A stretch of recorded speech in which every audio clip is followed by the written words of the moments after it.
Hey guys, this video topic is about Marvel Comics and how the writing is today, how their world is built. But before I get to that, don't forget to subscribe and hit the notification button if you want to know when new videos are posted. So, one good channel on YouTube is, I think his name is Young Grippa, and he has a lot of viewpoints on comics that I agree with, okay? And one thing I was watching is he don't like these alternate worlds, especially at Marvel, that are like when you had the Ultimate Universe and you have all of these other universes of series, okay? And I'm not talking to What If, which was good. I liked What If. It was like one-shot issues and one story, and then that was it. You didn't follow it up or live in that world, okay? And Marvel in recent years, the recent decade or so, has all of these other worlds or versions of the hero, right? And the problem is, like you pointed out, is it's lazy writing in terms of, it's like giving a writer a free pass, as he was saying, and I totally agree with. It's writers getting a free pass to change or do whatever the heck they want with the hero, because it really don't matter, and they don't have to play by the rules or the personality of the character.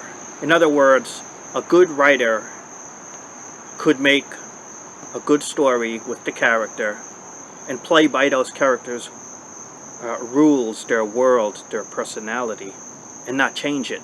And what writers are doing today are taking these heroes and converting them to make their own characters, right? Their own personalities of the writer, and thinly veiling, putting the hero in front of it, saying it's the hero, but it's not the hero because it doesn't act like the hero you grew up with. It doesn't think like the hero or talk like the hero that you grew up with. It might as well be a new character.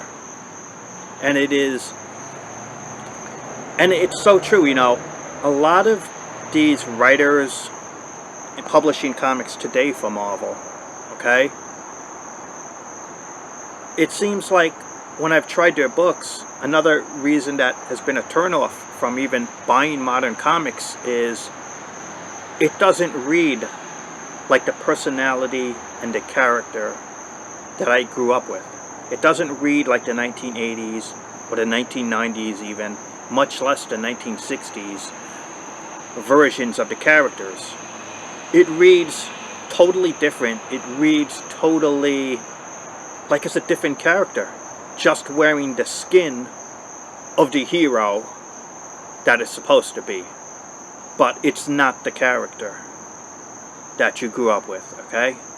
You know, a lot of these people praise Jonathan Hickman as this great writer, right?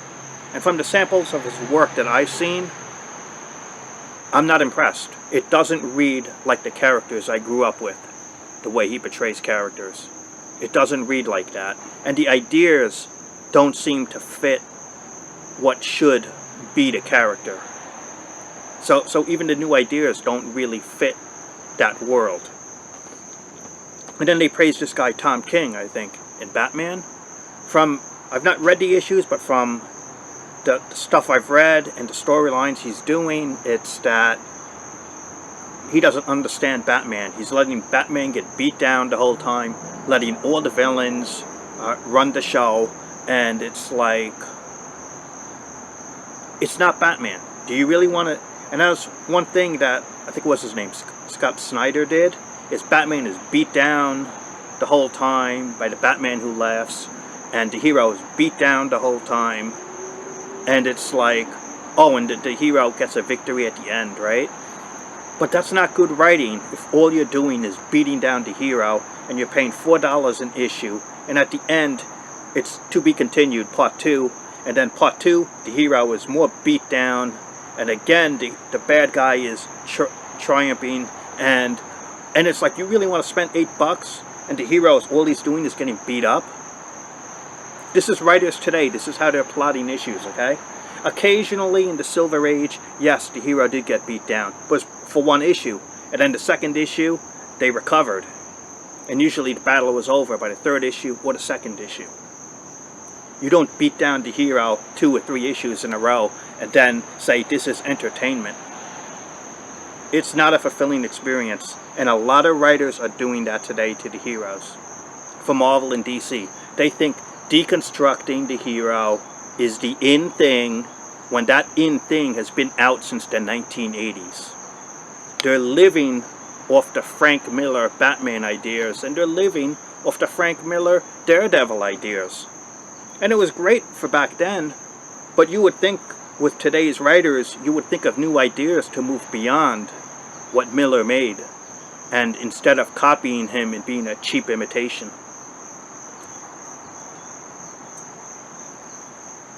But the problem is, today's writers, again, it's like I think many of them didn't grow up on the comics of the 60s, and they just don't know the characters, and they're making it up as they go along.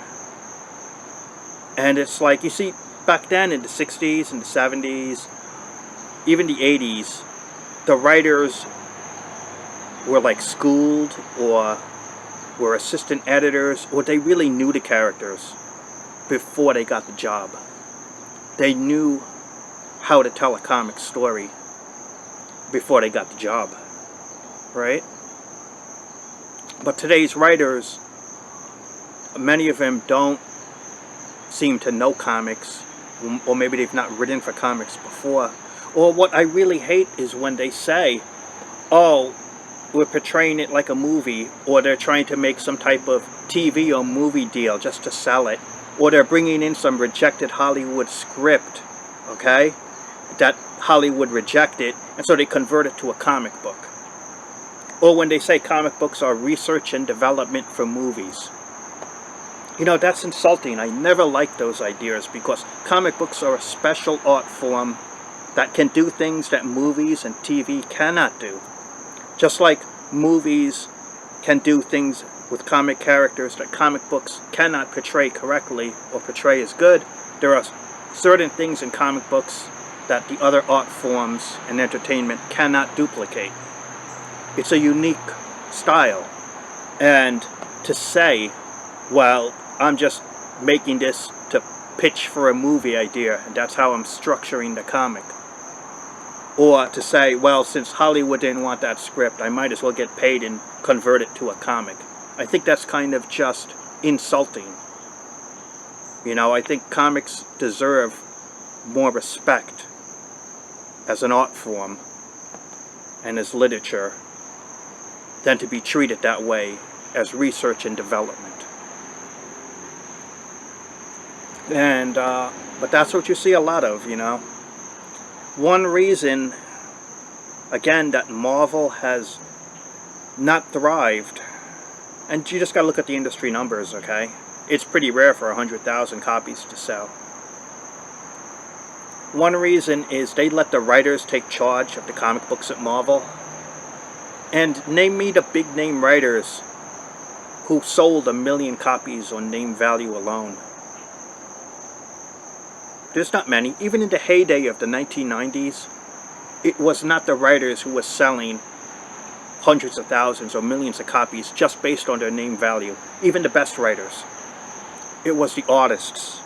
It was Todd McFarlane, it was Jim Lee, it was Rob Liefeld, it was superstar artists who sold over $1 million. Or, over 1 million books, I should say. Over 1 million books. And that was sold on their art style, on the energy they brought to the page.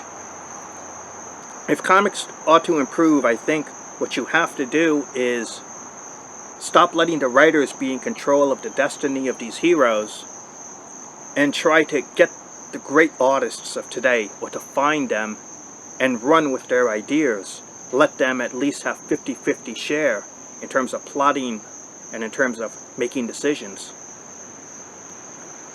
Instead, we got comic book writers who are basically making the books where the artist has little creative freedom to tell the story. The artist is just following the instructions of the writer and the editor, and not contributing his own ideas, his own creativity, in terms of characters, in terms of story.